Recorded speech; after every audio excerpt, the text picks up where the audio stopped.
வணக்கம். தமிழ் பிளஸ் பிரதான செய்திகளோடு இணைந்திருக்கின்றோம். முதலில் இன்றைய நாளுக்கான தலைப்புச் செய்திகள். இலங்கையின் 5வது கடன் மதிப்பாய்வுக்கு தயாராகின்றது IMF. இஸ்ரேலில் இலங்கை தொழிலாளி ஒருவர் கொலை. ருகுணு பல்கலைக்கழகத்தின் பொறியியல் பீட மாணவர்கள் குழு ஒன்று பொகவந்தலாவில் குளவி தாக்குதலுக்குள்ளாகியுள்ளனர். 3 கண்காணிப்பு செயற்கைக்கோள்களை ஒரே நேரத்தில் விண்ணில் ஏவ ஈரான் தயார். இனி விரிவான செய்திகள்.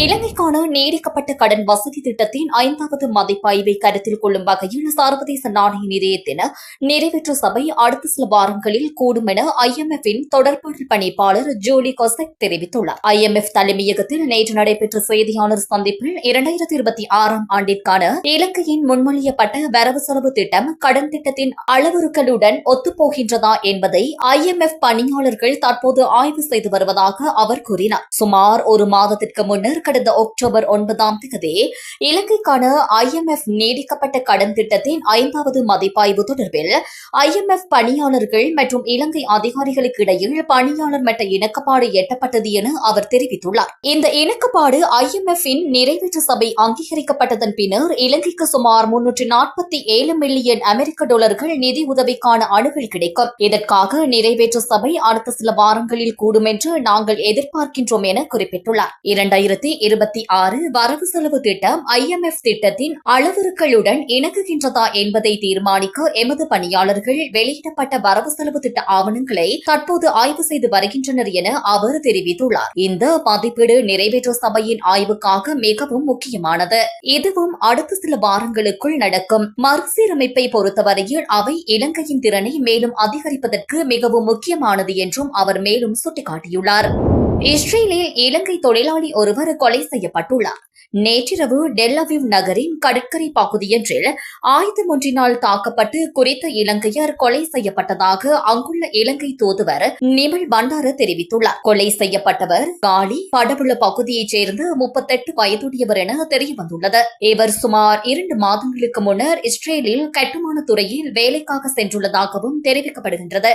ஆப்பிரிக்க வம்சாவளியைச் சேர்ந்த ஒருவருடன் ஏற்பட்ட வாக்குவாதம் பின்னர் மோதலாக மாறியதன் காரணமாக அவர் இந்த இலங்கையரை கொலை செய்துள்ளதாக தகவல்கள் கிடைத்துள்ளதாக நிமல் பண்டார தெரிவித்துள்ளார். இதன்படி சந்தேக நபரை கைது செய்வதற்காக இஸ்ரேல் போலீசார் விசாரணைகளை ஆரம்பித்துள்ளனர். எவ்வாறாயினும் இது தனிப்பட்ட தகராறு காரணமாக இடம்பெற்ற கொலை சம்பவம் என இஸ்ரேலில் உள்ள இலங்கை தூதுவர் நிமல் பண்டார மேலும் குறிப்பிட்டுள்ளார்.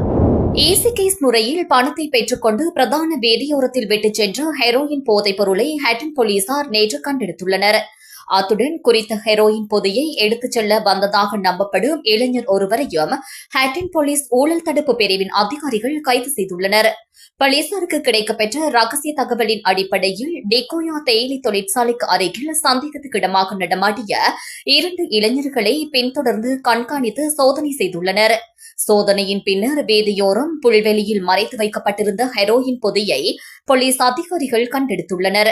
குறித்த இடத்தில் இதனுடன் தொடர்புடைய சந்தேக நபர் ஒருவரை கைது செய்து அவரிடம் மேற்கொண்ட விசாரணையில் ஹட்டன் டெகோயா பகுதியைச் சேர்ந்தவர் எனவும் சந்தேக நபர் ஈசி கேஸ் மூலம் 6000 ரூபாய் பணம் பரிமாற்றம் செய்து போதைப் பொருளை பெற வந்தமையும் தெரியவந்துள்ளது.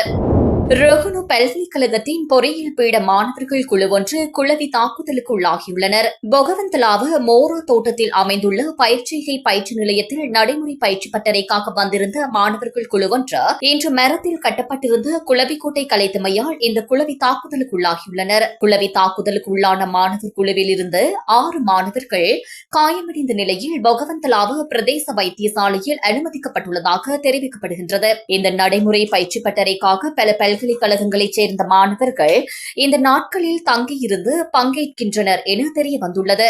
சம்பவம் தொடர்பில் பொகவந்தலாவ போலீசார் மேலதிக விசாரணைகளை மேற்கொண்டு வருகின்றனர். புதிய தேர்தல் ஆணையாளர் நாயகமாக ரசிக பீரிஸ் தனது கடமைகளை இன்று பொறுப்பேற்றுக் கொண்டார். தேர்தல் ஆணையாளர் நாயகமாக கடமையாற்றிய சமன் ஸ்ரீ ரத்நாயக்க நேற்று முதல் தனது பதவியிலிருந்தும் அரசு சேவையிலிருந்தும் ஓய்வு பெற்றார். அரசு துறையில் 34 ஆண்டுகள் பணியாற்றிய பின்னர் தான் பதவி விலகுவதாக அவர் அறிக்கையொன்றில் தெரிவித்திருந்தமை குறிப்பிடத்தக்கது.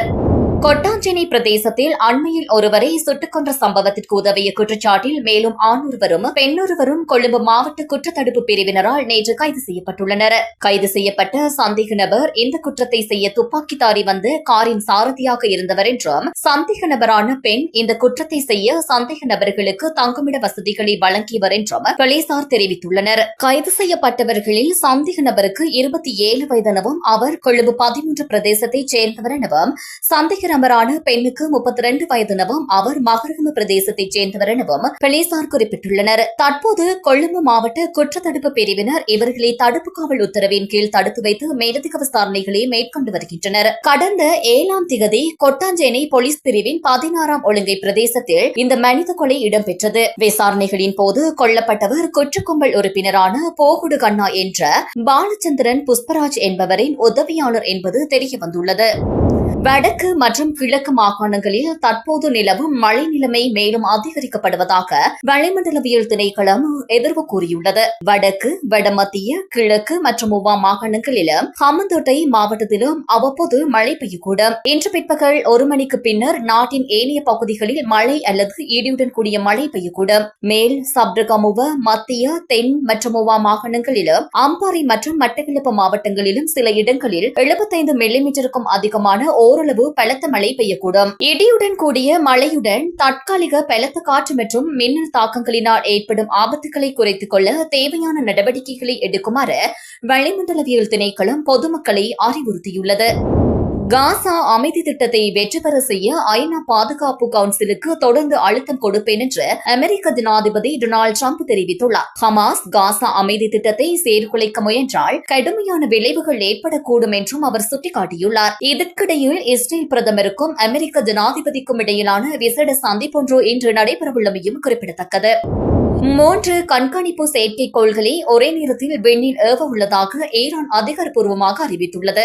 ஈரானில் தயாரிக்கப்பட்ட ஃபயாத் ஜாஃபர், கோசர் ஆகிய 3 கண்காணிப்பு செயற்கைக்கோள்களை அடுத்த 3 மாதங்களுக்குள் ஒரே நேரத்தில் விண்ணில் ஏவ திட்டமிட்டுள்ளதாக ஈரான் குறிப்பிட்டுள்ளது. பல ஆண்டுகளாக மேற்கத்திய நாடுகள் விதித்த பல்வேறு தடைகள் இருந்தபோதும் விண்வெளி திட்டத்தில் பெரிய முன்னேற்றங்களை ஈரான் கண்டுள்ளதாக ஈரானிய விண்வெளி அமைப்பின் தலைவர் ஹசன் சலாரி தெரிவித்துள்ளார். அத்துடன் இதற்கான திகதி விரைவில் அறிவிக்கப்படும் எனவும் அவர் கூறியுள்ளார். இதன்படி குறித்த செயற்கைக்கோள்கள் விவசாயம், சுற்றுச்சூழல், பாதுகாப்பு மற்றும் கண்காணிப்பு தொடர்பான தரவுகளை வழங்கும் எனவும் ஈரான் குறிப்பிட்டுள்ளது. இத்துடன் இந்த செய்தி அறிக்கை நிறைவுக்கு வருகின்றது. மேலும் பல செய்திகளை அறிந்து கொள்ள எமது யூடியூப் தளத்தினை சப்ஸ்கிரைப் செய்யுங்கள்.